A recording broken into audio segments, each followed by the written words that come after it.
Hi, I'm Hannah, and in this video I'm going to be talking to you about how to complete your Common Application Form and National Offers Day.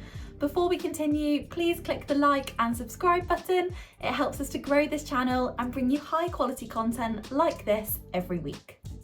The deadline for completing the Common Application Form is the 31st of October when your child is in Year 6. Save this date in your diary so you don't forget. You can complete the Common Application Form on your home local authority website. You do not have to use the local authority website for your preferred schools. With some authorities, you may also be able to get a paper version of the Common Application Form if this is preferable for you. Depending on where you live, you'll be able to list between 3 and 6 schools. For example, this is up to 6 in London. You should always list as many schools as possible on your form to widen your preferences and make the most of every available option. Remember, schools don't know where you've placed them on your Common Application Form, so you won't be penalised for not putting them at the top of your list. You should always put your genuine preferences first. If you're applying for a grammar school, you should always put the grammar schools at the top of your list.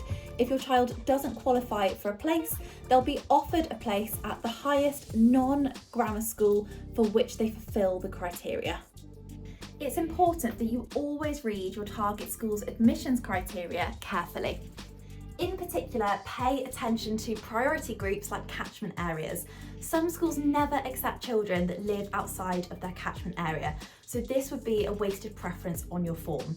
Ensure your child is eligible for all of the schools that you've listed on your Common Application Form to make the most of every available option. Do check if you need to fill out a supplementary information form as well as a Common Application Form.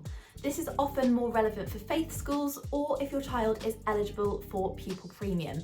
It provides the school with extra information to support them with the allocation of places.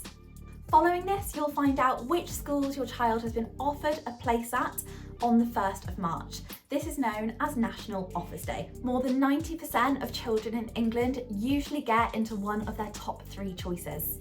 If National Offers Day hasn't gone in your favour, you can appeal the decision.